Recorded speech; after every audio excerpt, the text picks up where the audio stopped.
हाँ जी, हमने इस चैप्टर में क्या कर लिया है, लाइबिलिटी साइड कवर किया, जिसमें कितने मेजर हेड्स कवर किए हैं? 4 टोटल। कितने मेजर हेड थे? 4। पहला शेयर होल्डर फंड, दूसरा money receive pending allotment, third non current liabilities and fourth current liabilities. आपने 4 मेजर हेड्स कवर किए। शेयर होल्डर फंड्स में डिटेल्स पढ़ी, मेनली 2 पार्ट्स पढ़े, शेयर कैपिटल और रिजर्व एंड सरप्लस। फिर आपने क्या पढ़ा? सेकंड मैंने बताया था रेयर चांस है। थर्ड की बात करते हैं, नॉन करंट लाइबिलिटीज में 4 सबहेड्स पढ़े।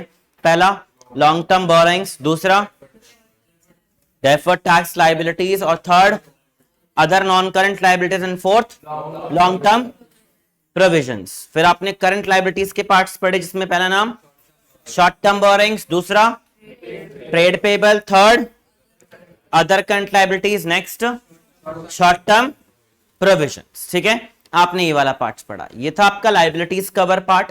आज आप कर रहे हो एसेट्स। एसेट्स में 2 मेजर हेड है ओनली। कितने मेजर हेड है जी? 2।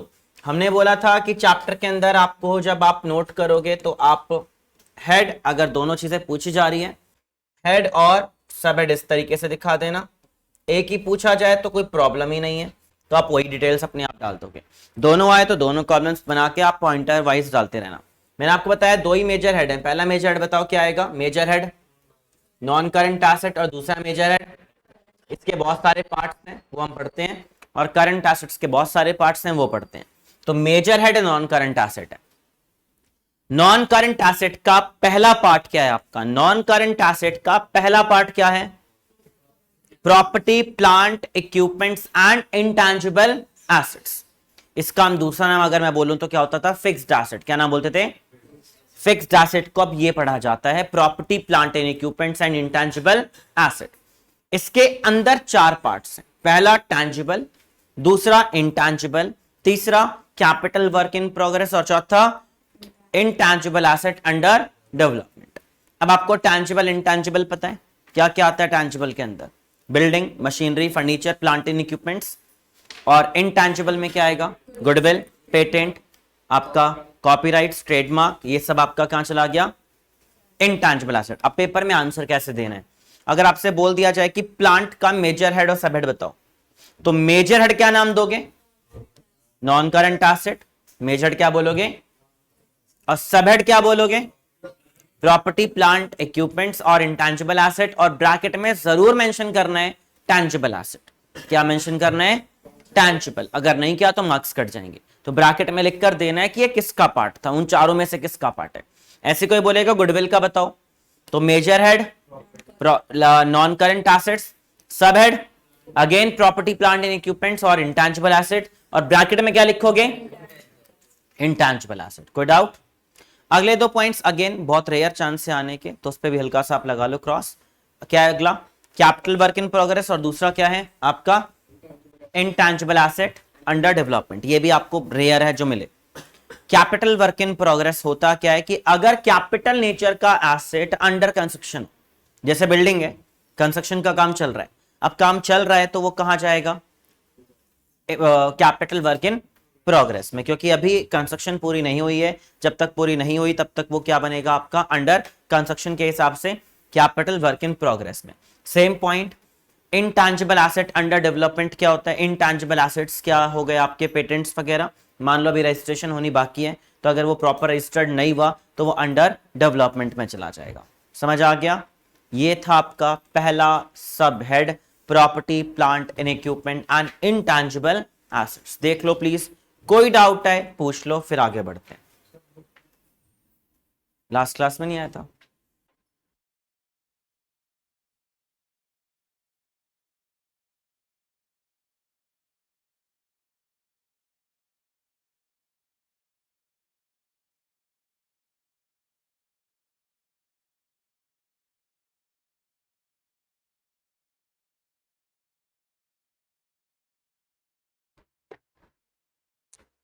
क्लियर हो गया ये काम जो मैंने आपको समझाया?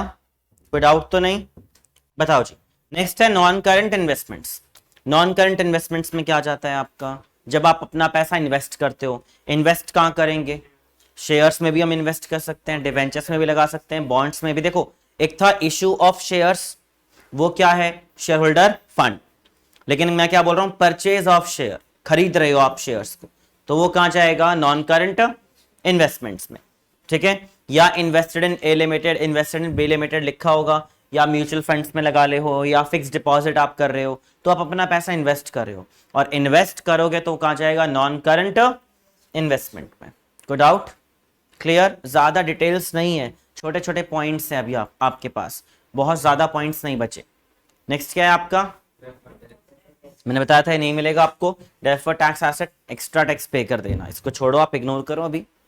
नेक्स्ट बताओ, long term loans and advances. Long term loan क्या होते हैं, जब आप एक्स्ट्रा लोन पे करते हो, मतलब लोन किसी को दे रहे हो आप। Long term loans and advances का मतलब है लोन प्रोवाइड करना अनदर कंपनी को। अब देखो जो बड़ी बड़ी कंपनीज हैं वो सारा काम कहां से करवाती हैं, अपने स्मॉल इंडस्ट्री, स्मॉल कंपनीज को से वो पैसा या जो भी उनसे प्रोडक्ट या रॉ मटेरियल एक्वायर करती हैं। अब उनके पास मान लो स्मॉल इंडस्ट्री के पास पैसा ही नहीं है काम करने के लिए, तो उनके पास वो काम करके देंगे नहीं आगे, इसलिए जो बड़ी कंपनीज हैं वो क्या करती हैं, स्मॉल इंडस्ट्री को लोन प्रोवाइड कर देती हैं। तो लोन प्रोवाइडेड लिखा होगा, loan provided to A company, loan provided to B company, या लिखा होगा कि हमने लोन प्रोवाइड किया स्मॉल इंडस्ट्री को, तो वो आपका कहां चला जाएगा, लॉन्ग टर्म लोन्स में। कहां जाएगा, long term loans. And advances क्या होते हैं, लॉन्ग टर्म एडवांसेस क्या होते हैं, जब आप पैसा एडवांस में दे रहे हो। एडवांस में, लॉन्ग टर्म एडवांसेस ज्यादातर कैपिटल नेचर एसेट को एक्वायर के लिए पे किया जाता है। लॉन्ग टर्म, क्या बोल रहा हूं, ज्यादातर कैपिटल नेचर के एसेट को एक्वायर करते टाइम हम क्या पे करते हैं, एडवांसेस, लॉन्ग टर्म। जैसे आपने देखा होगा जितने भी बड़े प्रोजेक्ट हैं, बड़े प्रोजेक्ट को चलाने के लिए आपको एडवांसेस देने पड़ेंगे या नहीं। जैसे मान लो गवर्नमेंट सेक्टर अगर कोई काम करवा रही होती है प्राइवेट सेक्टर से, तो फ्री में काम कराएगी, पहले एडवांसेस देगी, एडवांस देगी तब जाकर काम स्टार्ट होगा, है ना। या आपने देखा होगा जितने भी ये बड़े बड़े ग्रुप्स हैं, अडानी ग्रुप्स हो गया, अगर ये कोई बिल्डिंग के प्रोजेक्ट में काम कर रहे होते हैं, तो उस बिल्डिंग के मान लो आपको कोई प्रॉपर्टी एक्वायर करनी है, तो आपने देखा होगा अंडर कंस्ट्रक्शन वाली चीज हम परचेस कर रहे होते हैं, जिसमें आपको 3-4 साल का टाइम दिया जाता है। लेकिन क्या पैसा भी आप 4 साल के बाद दोगे, या भी एडवांस देना पड़ेगा, थोड़ा बहुत देना पड़ेगा, तो वह एडवांस देना कहां जाएगा, long term loans and advances. Same बड़ी बड़ी कंपनीज, जैसे ही आपने देखा होगा अभी आपके पास सेक्टर 18 में भी एक प्रोजेक्ट बन रहा है ना, पता है ना आप लोगों को, सेक्टर 18 में एक मॉल बन रहा है, वो मॉल पे कंस्ट्रक्शन का काम चल रहा है काफी टाइम से, शायद नेक्स्ट ईयर या उससे नेक्स्ट ईयर पूरा हो जाएगा। लेकिन वो काम जो चल रहा है उसका पैसा लोगों ने तो पहले दिया होगा उसको, जो मान लो जिसको अगर जो भी उसमें परचेस करना है, उस जहां पे प्रॉपर्टी परचेस करनी है, उसका अपने पैसा एडवांस में पे कर रखा है बिफोर 3-4 ईयर्स, तो वो आपके लिए कहां चला जाएगा, long term loans and advances में। क्लियर हो गया। एंड रिवेन्यू नेचर एडवांसेस बहुत रेयर होता है। वैसे रिवेन्यू नेचर एडवांस अगर आप पेड कर रहे हो, जैसे example advance paid to supplier, क्या लाइन बोल रहा हूं, एडवांस पेड टू, आप मुझे बताओ सप्लायर को एडवांस क्या आप लॉन्ग टर्म के लिए देना चाहोगे, क्या ऐसा कभी होगा, नहीं होता। शॉर्ट टर्म एडवांसेस ही प्रोवाइड होते हैं किनको, सप्लायर्स को। लेकिन अगर क्लियरली मैं कह दूं एडवांस पेड टू किसको बताओ जी, सप्लायर, एंड कितने साल के लिए, फॉर 2 ईयर्स, फॉर 3 ईयर्स, तो कहां चला जाएगा वो, long term loans and advances में। बट रेयर चांस होता है, बस ये लिखा हो एडवांस पेड टू सप्लायर, तो उससे आप ऑलवेज क्या ट्रीट करोगे, शॉर्ट टर्म। नहीं लिखा होगा शॉर्ट टर्म मानकर चलोगे। क्लियर, कोई प्रॉब्लम, चलो आगे। नेक्स्ट बताओ जी क्या है, करंट एसेट्स। अब अदर करंट एसेट भी तो रह गया होगा ना हमारा, अदर नॉन करंट एसेट्स क्या होते हैं, अदर नॉन करंट, जो गलती से नॉन करंट अदर में है। जैसे एग्जांपल डेटर्स, आप बताओ करंट होता है या नॉन करंट होता है, डेटर्स, डेटर्स क्या होता है, करंट। लेकिन अगर मैं लिख ही दूं कि डेटर से मुझे 1 साल के बाद पैसा मिलना है, तब वो क्या है, लिख दूं तो क्या बन जाएगा, नॉन करंट, ना लिखूं तो क्या बनेगा आपका, करंट ही रहेगा। और इसके अंदर आता है डेफर्ड रिवेन्यू एक्सपेंडिचर, क्या आता है, अब ये वो खर्चे हैं जिनको आप इंस्टॉलमेंट्स में राइट ऑफ करते हो ना। डेफर्ड रिवेन्यू एक्सपेंडिचर कौन से खर्चे होते हैं, जिन खर्चों को आप इंस्टॉलमेंट्स में राइट ऑफ करते हो। अब इंस्टॉलमेंट्स में राइट ऑफ करोगे तो आप बताओ उसको क्या रिकॉर्ड करें, वो अदर करंट में भी जा सकता है और अदर नॉन करंट में भी जा सकता है। क्लैरिफिकेशन नाउ, तो आप आंसर ऐसे कर देना, non current asset oblique current assets, major head दोनों हो सकते हैं, और सब हेड क्या हो सकता है? अदर नॉन करंट एसेट्स और अदर करंट एसेट। अगर मैं सिर्फ ये लिख के दे रहा हूं डेफर्ड रेवेन्यू एक्सपेंडिचर, नहीं बता रहा कि वो करंट है या नॉन करंट है, तो आप ऐसे आंसर कर दो। लेकिन अगर मैं लिख दूं deferred revenue expenditure return of with in 1 year, with in 1 year जब मैं क्लियरली कह रहा हूं तो वो करंट है, और आफ्टर 1 ईयर लिख दूं तो नॉन करंट। समझ आ गया? तो गिवन होगा क्या लिखा हुआ है, नहीं लिखा तो आप ये आंसर कर देना। समझ आ गया? क्लियर? एसेट्स का नॉन करंट एसेट सबको समझ आ गया? कोई प्रॉब्लम तो नहीं नॉन करंट एसेट्स में? ध्यान से देख लो, नॉन करंट एसेट एक बार पूरा पढ़ लो, कोई प्रॉब्लम है प्लीज पूछ लो।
चलो जी, नॉन करंट एसेट पढ़ लिया ना आप लोगों ने। अब आते हैं करंट एसेट्स पर। करंट एसेट्स में आपका क्या जाएगा? पहला है आपका करंट इन्वेस्टमेंट। करंट इन्वेस्टमेंट्स में आती है मार्केटेबल सिक्योरिटीज। क्या आती हैं? मार्केटेबल सिक्योरिटीज का मतलब बेसिकली शॉर्ट टर्म इन्वेस्टमेंट है। शॉर्ट टर्म इन्वेस्टमेंट इस टाइप की होती है, मान लो गवर्नमेंट आपको बेसिकली एक सिक्योर्ड इन्वेस्टमेंट प्रोवाइड करता है कि अगर आपको 3-4 महीने में उन पैसों की नीड पड़े भी तो आप इमीडिएटली विड्रॉ कर लो। क्योंकि देखो ज्यादातर जो है एफडी कराना या म्यूचुअल फंड्स में पैसा लगाना, उनमें लगाना थोड़ा, म्यूचुअल फंड्स में पैसा लगाना रिस्क होता है, या लॉन्ग टर्म इन्वेस्टमेंट कर सकते हो सेकंड ऑप्शन। लेकिन अगर मान लो मुझे 3-4 महीने में विड्रॉ करना है तो बड़ी प्रॉब्लम्स होती है। इसलिए आप कहाँ इन्वेस्ट करते हो? करंट इन्वेस्टमेंट्स में। करंट इन्वेस्टमेंट के कौन से पार्ट में? मार्केटेबल सिक्योरिटीज, या इसको हम क्या बोलते हैं, शॉर्ट टर्म इन्वेस्टमेंट भी इसका नाम यूज कर सकते हैं, एक्स्ट्रा नाम। ठीक है, तो दो पार्ट्स है, मार्केटेबल सिक्योरिटीज और दूसरा क्या है बताओ? Short term investment. वो कहां जाएगा आपका? करंट इन्वेस्टमेंट के अंदर ये पार्ट्स आते हैं। ठीक है, तो पेपर में अगर आ जाए कि मार्केटेबल सिक्योरिटीज का हेड और सब हेड क्या है तो क्या बोलोगे? हेड क्या बताओगे? करंट एसेट, और सब हेड क्या बताओगे? Current investment. समझ आ गया? Next, inventories. इन्वेंट्रीज मतलब स्टॉक। इन्वेंट्रीज मतलब क्या होता है? स्टॉक। तो स्टॉक कौन कौन सा? स्टॉक ऑफ रॉ मटेरियल हो गया, stock of work in progress हो गया, स्टॉक ऑफ फिनिश्ड गुड्स हो गया, जो भी स्टॉक है तीनों टाइप के, है ना। इसके अंदर दो पार्ट्स और लर्न करनी है, एक है loose tools and spare parts. बाकी तो आपको पता है स्टॉक होता है, लेकिन जो loose tools and spare parts हैं उनको भी हम इन्वेंट्रीज का हिस्सा मानते हैं। ये माना जाता है कि अगर मान लो मेरा फर्नीचर बनाने का काम है, फर्नीचर बनाने में लूज टूल्स तो चाहिए ना, मतलब टूल्स चाहिए, औजार चाहिए काम करने के लिए, उन औजारों को भी हम इन्वेंट्रीज के पार्ट में डाल देते हैं, हेड एंड सब हेड वाले चैप्टर में। ठीक है, माना जाता है कि वो अगर उस लूज टूल्स का काम ही तब है जब इन्वेंट्रीज का काम होगा, इन्वेंट्रीज नहीं तो टूल्स का क्या काम, वो तो वेस्ट है आपके लिए। इसलिए loose tools and spare parts को भी आप कहां डाल के रखते हो? इन्वेंट्रीज के पार्ट में। लेकिन जब मैं अगला चैप्टर कराऊंगा तब इसे हटा दूंगा। क्यों हटाऊंगा वो उस टाइम पे बताऊंगा। ठीक है, अभी आप यही डालोगे, कहां पे डालोगे जी? इन्वेंट्रीज में। तो पेपर में आ जाता है, कई बार आ जाता है कि लूज टूल्स का हेड और सब हेड क्या है, तो क्या बोलोगे? हेड करंट एसेट और सब हेड इन्वेंट्री। समझ आ गया? कोई डाउट? नेक्स्ट क्या है? ट्रेड। ट्रेड रिसीवेबल्स में दो ही चीजें लर्न करनी है जी, डेटर्स एंड बिल रिसीवेबल। ज्यादा डिटेल है ही नहीं आपकी। डेटर्स एंड बिल्स रिसीवेबल आपका क्या होता है? Trade receivable. ठीक है, भी जितनी आप डिटेल्स पढ़ रहे हो ना, मैं आपको बार बार कह रहा हूं, ये आपको आने वाले चैप्टर्स में हेल्प करता है। जैसे मैं अगला चैप्टर आपको पता है मैं कराने वाला हूं चैप्टर नंबर 3। ठीक है, इस आपकी 3rd बुक में जो चैप्टर्स गिवन है नई बुकलेट के अकॉर्डिंग वो 1 2 3 4 है। इसका जो 5वां चैप्टर है वो आपको 2nd बुक में मिलेगा, कंपैरेटिव एंड कॉमन साइज। ये आधे घंटे का चैप्टर है, मतलब एक क्लास का चैप्टर है, ये आराम से हो जाएगा। सेकंड चैप्टर की अभी नीड है नहीं, वो थ्योरी है, वो मैं आपको अपने आप ही समझा दूंगा क्या करना है बीच में। ठीक है, एक क्लास इसके ले लूंगा बीच में, बट अभी पहले कौन सा कराऊंगा? 3rd, जो आपका क्या चैप्टर है जी? रेशियोज। एंड रेशियोज में भी मैं पहले वही रेशियो स्टार्ट करूंगा जो आप अभी कर रहे हो। जैसे शेयर होल्डर फंड्स, अब आपको पता है क्या क्या होता है, आपको पता है नॉन करंट एसेट में क्या जा रहा है, आपको दिख रहा है करंट एसेट्स में क्या क्या चीजें जा रही हैं। तो जितना आप इस चैप्टर को डिटेल में पढ़ लोगे आपका 50% चैप्टर रेशियोज का हो जाएगा। मेरे को ज्यादा हेल्प कराने की जरूरत नहीं पड़ेगी आपको। रिमेनिंग 50% में मेरी हेल्प चाहिए। पहला 50% पार्ट जो मैं क्लास में स्टार्ट करूंगा वो आप अपने आप कर लोगे। अगर समझ आ गया तो ये चैप्टर कर लोगे तो होगा, नहीं करोगे तो खैर अगला चैप्टर बहुत मुश्किल भी लग सकता है आपको, क्योंकि लेंदी चैप्टर है, बड़ा चैप्टर है, काफी ज्यादा क्वेश्चंस करने पड़ते हैं, सेल्फ प्रैक्टिस ज्यादा अगले चैप्टर में। अगर सेल्फ प्रैक्टिस नहीं की तो वो चैप्टर गया। क्लियर? चलें अगले पर, कहां पे थे हम? Next, cash and cash equivalent क्या होता है? कैश हो गया, बैंक हो गया, चेक इन हैंड हो गया, बैंक ड्राफ्ट हो गया, जितना भी कैश और बैंक आपस में जुड़ा हुआ है वो सब यहीं जाएगा। Cash, bank, cheque in hand, bank draft, सब कुछ यहीं। ठीक है, next, short term loans and advances. Short term loan बताया मैंने आपको, शॉर्ट टर्म पीरियड के लिए लोन प्रोवाइड कर देना रेयर चांस है। या एडवांसेस क्या होते हैं? Short term advance paid to supplier, मैंने आपको बताया। ये आपने देखा होगा, जीएसटी भी आप एडवांस पेड करते हो, टैक्सेस भी आप एडवांस पे करते हो। क्वार्टरली टैक्स जाता है, क्या जाता है? कंपनीज का क्वार्टरली, कंपनीज का ईयरली नहीं क्वार्टरली भी टैक्स जाता है। और उसमें फिर आपको एडवांस वगैरह भी आप पेड करते हो। पहले आप डील कर लेते हो कितना पे कर रहे हो अप्रोक्सीमेटली, तो वो आपका कहाँ चला जाएगा, इसके अंदर आ सकता है, गिवन होगा, एडवांस टैक्स वगैरह के नाम से आपका गिवन होगा। ठीक है, तो आपका कहाँ जाएगा, short term loans and advances. Next other जो बचा, जैसे डेफर्ड रेवेन्यू एक्सपेंडिचर बताया मैंने आपको, अगर वो विद इन 1 ईयर में राइट ऑफ होना है तो यहां जाएगा। और क्या होगा सोचो, accrued interest, interest earn not yet, नहीं, कॉल इन एरियर्स क्या बताया था मैंने, शेयर होल्डर फंड्स माइनस करने को बोला था ना वहां, तो मैंने यहां नहीं आएगा वो। हाँ जी, क्या था यहां पर, पहला एक्रूड इंटरेस्ट हो गया, और बताओ, प्रीपेड वगैरह सारी चीजें आप यहां डाल सकते हो। देख लो जी, ये थी आपकी बैलेंस शीट, सारे पॉइंट्स एक बार देख लो, जो प्रॉब्लम्स आ रही हैं प्लीज एक बार चेक कर लो। फिर आते हैं कमिटमेंट्स एंड कुछ कंटीजेंट लाइबिलिटीज, वो लाइबिलिटीज, वो कमिटमेंट्स जो बैलेंस शीट के अंदर नहीं आएंगी, वो आएंगे फुट नोट में। कहा आएंगे जी, फुट नोट। कौन से प्रिंसिपल को फॉलो करके, पेपर में, स्कूल में, वाइवा में पूछ सकते हैं कि बताओ जी हम कमिटमेंट्स या नोट्स टू अकाउंट्स क्यों मेंटेन कर रहे हैं, कौन से प्रिंसिपल को फॉलो करके कर रहे हैं। कमिटमेंट्स या नोट्स टू अकाउंट्स है क्या, मतलब कमिटमेंट्स या नोट्स या कंटीजेंट लाइबिलिटीज आपकी है क्या, कि जो अनसर्टेन लाइबिलिटीज है उसके लिए आप पहले से प्रोविजंस मेंटेन करके चल रहे हो। Provisions in the sense record रख रहे हो कि क्या पता पे करना पड़ जाए। तो प्रूडेंस तो प्रोविजंस हो गया ना, ये हम कहां डाल रहे हैं, बैलेंस शीट में डाल ही नहीं रहे, बस लिख रहे हैं, दिखा रहे हैं सामने वाले को कि हमारे ऊपर कोर्ट के केसेस चल रहे हैं जी। कौन सा है जी हमारा, फुल डिस्क्लोजर। हमें अपने बिजनेस के चीजों को डिस्क्लोज करना चाहिए, कोई भी चीज छुपा कर नहीं रखनी चाहिए, इसलिए हम फुट नोट में डालते हैं कि हमारे कंपनी में ये प्रॉब्लम्स चल रही हैं जी, ये केसेस चल रहे हैं।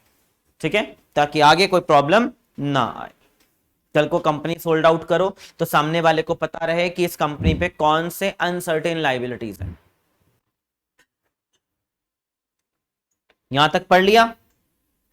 अब अनसर्टेन चीजें हैं क्या, अब आपने देखो कितनी बड़ी कंपनीज हो, हर कंपनी गारंटी वारंटी प्रोवाइड करती है या नहीं, है ना। सारी कंपनीज हैं, चाहे कोई भी कंपनी हो, वो अपने प्रोडक्ट के ऊपर गारंटी तो प्रोवाइड करती है ना। तो गारंटी वारंटी प्रोवाइड करना उनके लिए एक अनसर्टेन लाइबिलिटीज है या नहीं। मान लो कोई कार कंपनी ने 1000 कार बेची, उसमें ऐसा हो सकता है एक आध कार डिफेक्टिव आ जाए, 3-4 महीने पता चले कि यार ये कार खराब चली गई है, तो वो आपके लिए क्या जाएगा, हमारे लिए, कंपनी के लिए कौन सी लाइबिलिटीज है, अनसर्टेन, कुछ भी हो सकता है फ्यूचर में, इसलिए हम उसे कहां डाल देते हैं, कंटीजेंट लाइबिलिटीज या कमिटमेंट्स के नीचे डाल देंगे। ठीक है, नीचे फुट नोट में डाल देंगे। या एक हमने पढ़ा था बिल डिस्काउंटेड, बिल डिस्काउंटेड याद है, टाइम से पहले पैसा ले आना। अब मैंने मान लो 50 बिल थे मेरे पास, आप लोगों ने मुझे बिल दे रखे थे, मैं फटाफट क्या करा ले आया उसको, डिस्काउंट। डिस्काउंट का मतलब क्या है, बैंक से पैसा ले आया फटाफट अपने पास, और सबकी बिल का टाइम था, किसी का 3 महीने, किसी का 4 महीने, किसी का 5 महीने।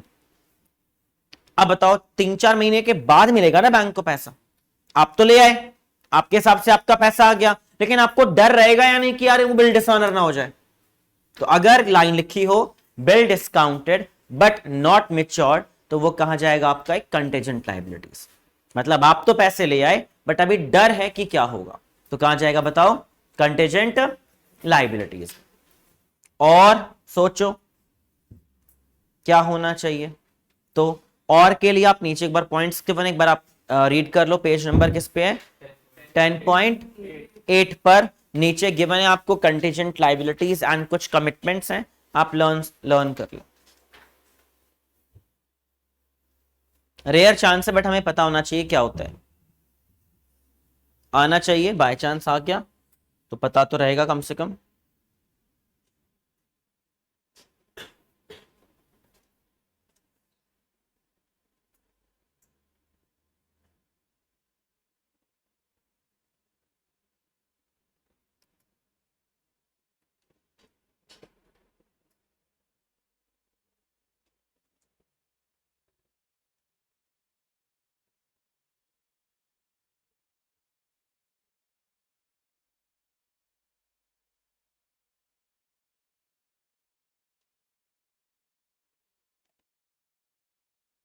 हाँ जी, पढ़ा, क्लियर हो रहा है टॉपिक।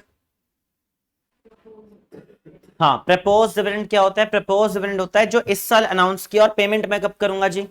Next year. मतलब इस साल अनाउंस किया हुआ, नेक्स्ट ईयर पे करूंगा। लेकिन क्या जरूरी है पे करूंगा ही?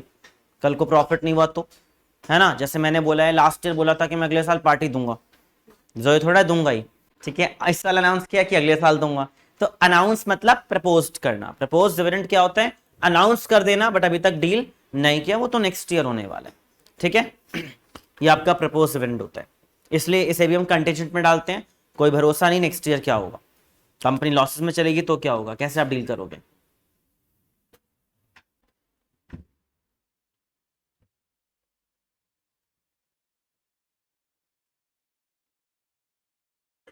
ठीक है, हमारा टारगेट मैंने आपको बता दिया है कि आपको क्या करना है। जितना सिलेबस आ रहा है मिनिमम आपके मिड टर्म का टारगेट होना चाहिए मिनिमम 80 में से। देखो मैं तो वो वैसे बोलता हूँ 70 प्लस तो जाना ही चाहिए, जिनका 80 मार्क्स का टेस्ट है मिड टर्म के पॉइंट ऑफ व्यू से। लेकिन आपका अगर 65 क्रॉस भी में आप कर लेते हो बहुत तरीके से बैठकर, टारगेट जो 70 प्लस जा रहे हैं वो तो बहुत अच्छे हैं, 65 जा रहे हैं प्लस जा रहे हैं, प्लस ये नहीं 60s में आ रहे हैं, 65 प्लस मतलब वही 66 70 के अराउंड वो जा रहे हैं, तो उनकी गारंटी मैं लेता हूं 95 प्लस दिलाने की। ठीक है, जो उससे नीचे आ रहे हैं उनको फिर थोड़ा और ज्यादा एफर्ट डालना पड़ेगा, जो आ रहे हैं 40-50 के बीच में। इसका मतलब उनके पास टाइम कम है और एफर्ट ज्यादा डालना है। टाइम कम होने का मतलब मैं आपको बार बार कह रहा हूं, क्योंकि एग्जाम होंगे कब आपके मिड टर्म के? सितंबर में। बचा क्या? सिर्फ अक्टूबर। अक्टूबर और नवंबर के 15 दिन, क्योंकि अगेन उसमें भी आपको इतना ज्यादा टाइम मिलेगा नहीं। टीचर्स कहेंगे फाइल मेंटेन करो, कंप्लीट करो, ये गड़बड़ है वो गड़बड़ है। और बीच में क्या स्टार्ट हो जाएंगे आपके? Pre board. नवंबर के 15 के बाद से क्या हो जाएंगे? Pre board start. जनवरी में वही चल रहा होगा, दिसंबर जनवरी सब इसमें चला जाता है। फिर जनवरी में बीच में आपके फाइल्स के वाइवा वगैरह इन सब में आप निकाल दोगे। फेब्रवरी में तो एग्जाम ही है, तो टाइम बचा क्या, है ना? इसलिए कह रहा हूं मैं आपको टारगेट सेट करो कि हमें अक्टूबर तक, देखो वैसे हम चैप्टर्स करते रहेंगे, एंड तक करते रहेंगे, लेकिन एंड तक नौबत मत आने दो। एंड तक ये होना चाहिए कि सर ये तो हमने कर लिया, प्लीज आप थोड़े से नए क्वेश्चन दे दो, हमें सैंपल पेपर्स प्रोवाइड कर दो। मेरा टारगेट फिक्स्ड होता है हर साल का। पहले क्या कराता हूं मैं? एक बार अपनी बुक, सेकेंड टाइम जब अब मैं रिवीजन आपको कराने वाला हूं, जैसे मैं कराऊंगा फंडामेंटल हो गया आपका, सारे चैप्टर्स रिवाइज कराने वाला हूं चैप्टर वाइज। उसमें मैं क्या कराऊंगा? टीएस हो गया, डीके गोल हो गया, इसके इंपॉर्टेंट क्वेश्चंस कराऊंगा क्लास के अंदर। फिर थर्ड टाइम जब कराऊंगा तो वो कराऊंगा सैंपल पेपर्स के थ्रू क्वेश्चंस। मतलब मैं आपको अपने आप ही सैंपल पेपर्स प्रोवाइड कराऊंगा, आपको परचेज नहीं करना, मैं यहीं से प्रोवाइड करूंगा, जिसके अंदर आपके पास अलग अलग टाइप के सैंपल पेपर्स होंगे। लगभग 25 सैंपल पेपर्स मैं आपको दूंगा, फिर हम वो डील करेंगे क्लास के अंदर, चैप्टर वाइज कुछ और कुछ आपको डायरेक्टली सॉल्व कराऊंगा। ठीक है, और टेस्ट तो आपके चलने ही है। तो बहुत सारा मटेरियल है, वहां तक पहुंचने के लिए अभी तो स्ट्रॉन्ग करना पड़ेगा ना। बेसिक ही नहीं आता होगा तो सैंपल पेपर्स कैसे कर लोगे? क्लियर? इसलिए बोल रहा हूं टारगेट अच्छा मेंटेन करो। मेंटेन करोगे, मेन फोकस होना चाहिए कि यार कॉन्सेप्ट आता हो। कैलकुलेशन मिस्टेक तो प्रैक्टिस से जाएगी, जितनी ज्यादा प्रैक्टिस होगी उतना कैलकुलेशन मिस्टेक खत्म होगा। लेकिन अगर आपके कॉन्सेप्ट ही वीक रह गए तो फिर आगे दिक्कत आएगी, क्योंकि आगे आपको एंट्रेंस भी देना है, और एंट्रेंस में मार्क्स उन्हीं के आते हैं जिनके बोर्ड एग्जाम में आते हैं। आप कहीं इस भर में बैठे हो कि यार चलो छोड़ो, अभी क्या करना, इतना ज्यादा दिमाग लगा के बाद में दिमाग लगाएंगे। क्या आप एक महीने में अकाउंट्स कर सकते हो पूरी? अगर मैं आपको एक महीने का टाइम देता हूं बोर्ड एग्जाम के बाद, कि आपके पास एक महीना बाकी है, और मैं कह रहा हूं अकाउंट्स भी पढ़ लो, इंग्लिश भी पढ़ लो, डोमेन सब्जेक्ट, आप अपना इकोनॉमिक्स भी पढ़ लो, तीन तो लेना ही है आपको, सॉरी इंग्लिश तो अलग हो गया, आपको मैथ्स भी लेनी है, बिजनेस स्टडीज भी लेनी है, आपको 3-4 ऑप्शन दे दिएगा। और मैं तब बोल रहा हूं कि एक महीने में चारों सब्जेक्ट करो, प्लस आप अपने क्या करो जी, बाकी भी सब्जेक्ट हैं वो भी आप कंप्लीट करो। कैसे पॉसिबल है ना? इसलिए कम से कम डोमेन को अभी स्ट्रॉन्ग कर लो, ताकि वहां पर प्रॉब्लम आए ना आपको, याद रखना। क्योंकि यहां अगर नहीं किया स्ट्रॉन्ग तो आगे भूल जाओ कि आप कॉलेज के दर्शन कर पाओगे, फिर आसपास गलियों में घूमते मिलोगे, इधर उधर भटकते मिलोगे। रियलिटी है, जितनी दोस्ती यारी है, ये दोस्ती यारी हम बोलते जरूर है कि इंजॉय है 11th-12th, इससे ज्यादा इंजॉय कहीं नहीं है, बट इंजॉय के साथ अगर आपने पढ़ लिया तो फिर ज्यादा इंजॉय है। क्योंकि कॉलेज लाइफ भी बहुत ज्यादा इंटरेस्टिंग है, स्कूल लाइफ और कॉलेज लाइफ बहुत ज्यादा अलग होती है। उसमें आप आपकी पर्सनालिटी बहुत अलग हो जाती है, बहुत आप फर्क देखोगे। जो बच्चा कॉलेज जा रहा होगा और जो नहीं जा रहा होगा, जो नहीं जा रहा होगा, मैं ही आपको दो बच्चे लाके यहाँ कंपेयर कर सकता हूँ अभी भी। एक वो आप बता दोगे कि सर ये कॉलेज जा रहा है और ये आसपास गलियों में छपरियों की तरह घूम रहा है। ये रियलिटी है, सच्चाई है। ये आपको ऐसे मिलेंगे दो टाइप के पर्सन, एक वो जो आगे अपनी ग्रोथ देख रहा है, कॉलेज इन द सेंस मतलब वो ग्रोथ देख रहा है अपनी कि मुझे क्या करना है, और एक वो जो कुछ नहीं कर रहा। और ये होता है कि दोस्ती यारी में आप अभी तो एंजॉय कर लेते हो, बाद में बड़ी प्रॉब्लम्स आती हैं। सारे दोस्त एक लेवल के नहीं होते, आप भी जानते हो। जो पढ़ रहा है वो पढ़ रहा है साथ में, बाकी टाइम पास करें उसके साथ, एंजॉय कर रहे हैं बस, याद रखना, दिक्कत आएगी बाद में। चलो जी नेक्स्ट, ये सारा हो गया। अब आते हैं इनकम स्टेटमेंट पर, पेज नंबर 10.9 पर ही होगा अगला पेज, एंड वो सिर्फ आपके इनकम स्टेटमेंट है। इनकम स्टेटमेंट मतलब trading P&L and P&L appropriation का कंबाइंड पार्ट, ठीक है, सबका कंबाइंड पार्ट। इसमें ओनली हेड है, कोई सब हेड नहीं है। क्या है? ओनली हेड्स, कोई सब हेड नहीं है। जैसे पहला head revenue from operation. Revenue from operation क्या होता है? Main source of income. जैसे हम पुराने टाइम में सेल्स वर्ड यूज करते थे, अब सेल्स वर्ड यूज ना करके क्या लिखते हैं? Revenue from operation. क्यों करते हैं जी? रीजन क्या है? आप बताओ, क्या मैं यहां पे सेल कर रहा हूं? क्या आपको मैं कोई चीज बेच रहा हूं यहां पर? अब मैं भी पहले लिखता था पुराने टाइम में नेट सेल, कि मैंने नेट सेल इस साल की 20 लाख रुपए की, तो नेट सेल थोड़ी ना है मेरी, ठीक है। मेरी क्या है? जिस सर्विसेज प्रोवाइड करके इनकम अर्न कर रहा हूं मैं, रेवेन्यू जनरेट कर रहा हूं, इसलिए हम उसे क्या नाम देते हैं? Revenue from. मतलब इसके अंदर नेट सेल भी चला गया एंड सर्विसेज प्रोवाइड करने से इनकम जो आई वो भी चली गई, तो सर्विसेज एंड सेल्स दोनों यही आएगा। इसके अलावा sale of scrap, sale of scrap को भी रेवेन्यू फ्रॉम ऑपरेशन का पार्ट मानते हैं। यहां आप गलती कर सकते हो, रेवेन्यू फ्रॉम ऑपरेशन का ही पार्ट माना जाता है सेल ऑफ स्क्रैप को। क्यों माना जाता है? मान लो मैंने 100 फर्नीचर बनाए, 100 चेयर्स बनाई है, 100 की 100 हो सकती है ठीक, और एक आध डिफेक्टिव भी तो आ सकता है ना। अब डिफेक्टिव को क्या करूंगा मैं? रखूंगा संभाल कर, या कोशिश करूंगा बेचने का? कोशिश करेंगे। हो सकता है कि बाकी चेयर्स 5-5 हजार की बिक जाए और जो डिफेक्टिव पीस है वो शायद 1000 रुपए में सोल्ड हो जाए, किसी को नीड हो वो ले जाए। तो 1000 रुपए में जो आपने बेचा है वो सेल ऑफ स्क्रैप है। स्क्रैप में चीजें बेचना, स्क्रैप वाली चीजें भी क्या कहां जाएंगी बताओ? रेवेन्यू फ्रॉम ऑपरेशन के अंदर ही जाएंगे, अगर वो गुड्स से रिलेटेड है तो। साइलेंट हो तो गुड्स ही मानकर चलोगे। क्लियरली लिखा है कि गुड्स से हटकर चीज है तो अदर इनकम है। अगर क्लियरली लिखा नहीं है तो आप उसे रेवेन्यू फ्रॉम ऑपरेशन ही मानोगे, और अगर मेंशन कर दिया जाए कि गुड्स नहीं है, बट ऐसा मिलेगा नहीं कभी आपको, तो हमेशा आप मान के चलना रेवेन्यू फ्रॉम ऑपरेशन का पार्ट ही माना जाता है। किस चीज को बताओ? Sale of scrap. इसके अलावा इन तीन इनकम को छोड़कर रेवेन्यू फ्रॉम ऑपरेशन में क्या किया गया? Net sale, services and third sale of scrap. इन तीन को छोड़कर जो भी पैसा आप कमा रहे हो, चाहे वो रेंट रिसीव्ड हो, कमीशन रिसीव्ड हो, बैड डेट्स रिकवर्ड हो, आपका इंश्योरेंस क्लेम रिसीव्ड हो, या फिर आप क्या करते हो? डिस्काउंट रिसीव्ड हो गया, interest received, dividend received, profit on sale of asset, जो भी टाइप का पैसा कमा रहे हो वो सब अदर इनकम। मतलब क्या हेड है मेजर? Other income. पेपर में आ जाएगा रेंट रिसीव्ड का हेड क्या है, तो क्या बोलोगे? Other income. Profit on sale of assets का हेड क्या है, तो क्या बोलोगे? Other income. समझ आया? कोई भरोसा नहीं है, जरूरी नहीं है बैलेंस शीट के आइटम से आपसे पूछी जाए, इनकम स्टेटमेंट का भी पूछ लेते हैं, और ये तो ज्यादा जरूरी है लर्न करना। Reason, comparative and common size के टाइम पर वो आपको फॉर्मेट बनाकर नहीं देते कई बारी, और बोलते हैं फॉर्मेट अपने आप बनाओ, और फॉर्मेट याद ही नहीं होगा तो बनाओगे कैसे, है ना। तो फॉर्मेट लर्न करना बड़ा जरूरी है। क्लियर? जितना इन टॉपिक्स को आप स्ट्रॉन्ग करोगे, मैं बार बार कह रहा हूं, उतने ही चैप्टर्स इजी लगेंगे आगे के। बताओ जी नेक्स्ट क्या है? टोटल रेवेन्यू, उसका कुछ नहीं करना आपको, कोई हेड नहीं है। फिर एक्सपेंसेस है, वो भी हेड नहीं है। उसके बाद 7 नाम है, वो आपके हेड्स हैं, जिसमें पहला नाम कॉस्ट ऑफ मटेरियल कंज्यूम्ड, ये हेड है पहला आपका, कॉस्ट ऑफ मटेरियल कंज्यूम्ड। दूसरा purchase of stock in trade, third change in inventory, fourth employees benefit expenses, fifth finance cost, sixth depreciation and amortisation, और सेवेंथ अदर एक्सपेंसेस। ये 7 head है जिसके अंदर आएंगे, ठीक है। सातों आपके हेड्स हैं। सीक्वेंस याद करना है, सीक्वेंस नहीं हिलना चाहिए। अब कॉस्ट ऑफ मटेरियल कंज्यूम्ड क्या होता है? कितना आपने स्टॉक कंज्यूम किया। कंज्यूम कैसे करते हैं कोई भी चीज? मान लो आपके पास 5 चॉकलेट है पहले से, 10 और खरीद लाए और 2 बची है, तो कितनी आप खा चुके हो? क्या किया आपने? क्या फॉर्मूला अप्लाई किया? पहले से जो पड़ी थी उसमें खरीदी ऐड किया माइनस किया, जो ऐड परचेस किया है ऐड, और जो मैंने कहा बच गया उसे क्या किया माइनस, यही तो लगाया ना।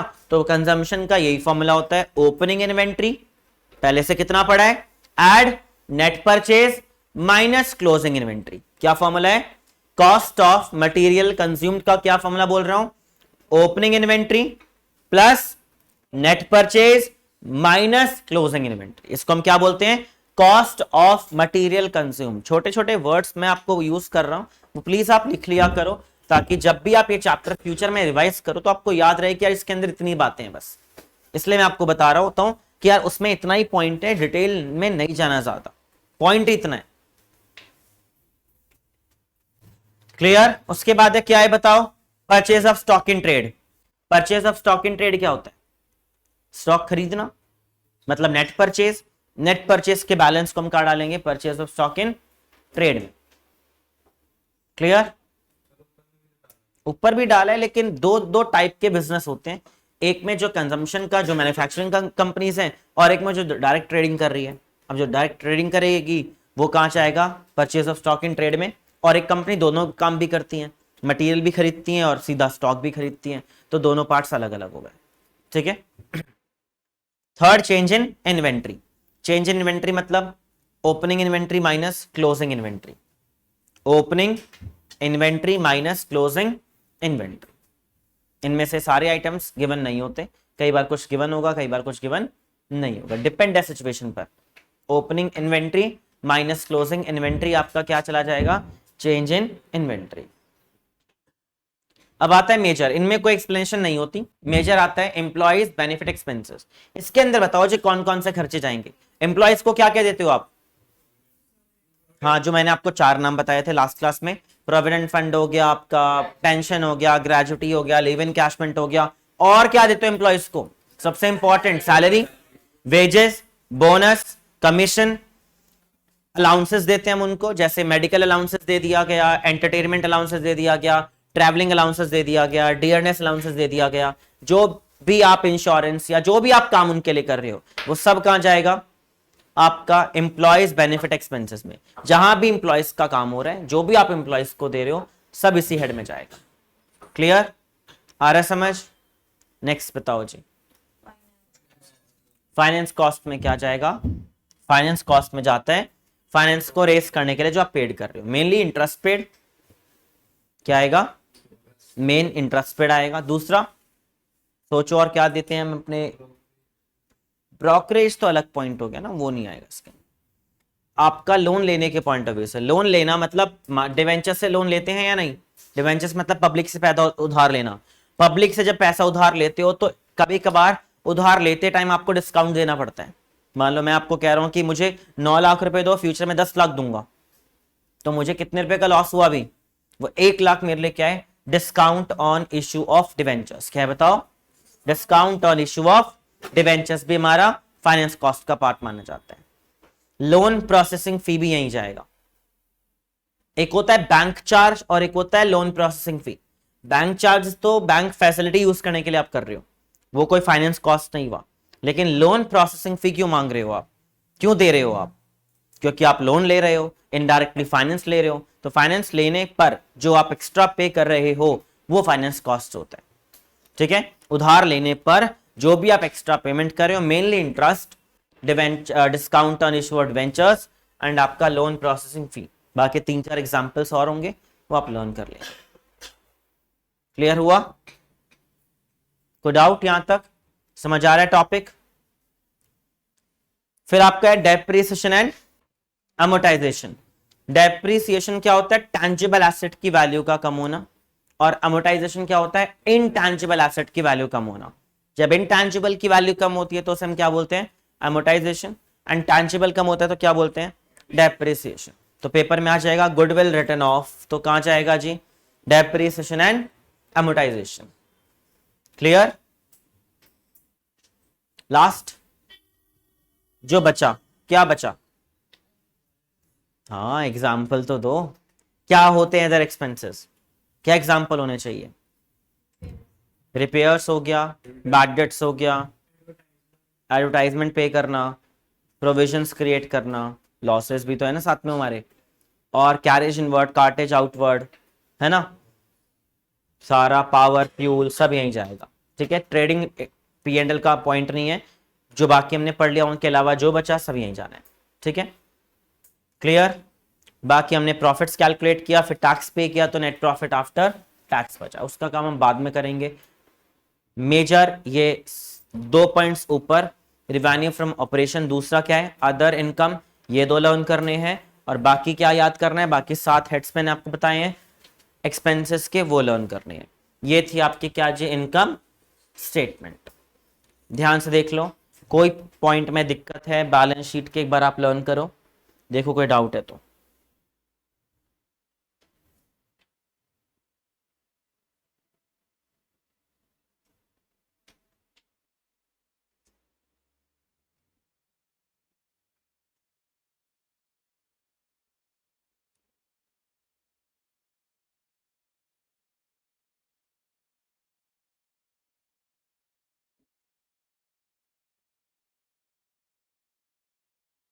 हाँ जी, आया समझ, क्लियर।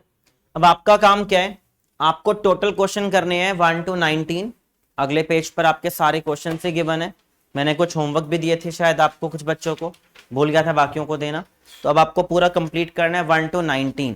जितने आप इन क्वेश्चनों को डिटेल में करोगे ना, अपने आप चैप्टर लर्न हो जाएगा। मतलब पहले चैप्टर को लर्न करना है, उसके बाद इन क्वेश्चनों को करना है, और जो जो पॉइंट्स ना हो पाए फिर मार्क कर लेना या मुझे व्हाट्सएप पे डाल देना, मैं रिप्लाई कर ही दूंगा आपको। ठीक है, आप मुझे डाल देना कि सर इसका क्या हेड होगा, जिसमें दिक्कत है, बहुत ज्यादा में दिक्कत आएगी नहीं, 3-4 ऐसे हो सकते हैं जहां आपको लगे कि यार ये क्या नई चीज आ गई है, ये तो हमने सुनी नहीं थी, तो वो मैं आपको एक्सप्लेन और कर दूंगा। अपने आप पूरा चैप्टर आपका हो जाएगा। बनाना इसी अकॉर्डिंग, टेबल के अकॉर्डिंग, हेड एंड सब हेड दोनों ही लिखकर आप देखना भी प्रैक्टिस के लिए, बाद में जाकर एग्जाम में जो आएगा वो नोट करना, अभी आप दोनों ट्राई करना। ठीक है, ताकि ज्यादा से ज्यादा इस चैप्टर की प्रैक्टिस हो पाए। मेरी तरफ से पहला चैप्टर था, ये कंप्लीट हो चुका है। अब मैं कराऊंगा अकाउंटिंग रेशियोज, और अगेन मैं बोल रहा हूं, अगर ये चैप्टर पढ़कर नहीं आओगे अगली क्लास 0 रहेगी आपके लिए, आप बस बैठकर टाइम पास करोगे यहाँ, अगर आप पढ़कर नहीं आओगे तो, क्योंकि मैं स्टार्ट ही करूंगा वो रेशियोज जो आपको यहाँ से हेल्प मिले। फायदा वो है ताकि मैं इस चैप्टर को अगेन कवर कर पाऊं अगली क्लास में भी, तो मैं वही रेशियो स्टार्ट कराऊंगा जिसमें इसका इन्वॉल्वमेंट हो, इस चैप्टर का इन्वॉल्वमेंट हो ज्यादा।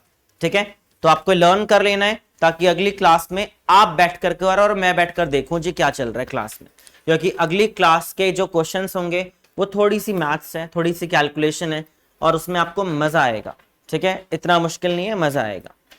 क्लियर, समझ आ गया चैप्टर, कर लेना। 1 to 19 क्वेश्चन याद से नहीं करोगे आपका नुकसान है जी।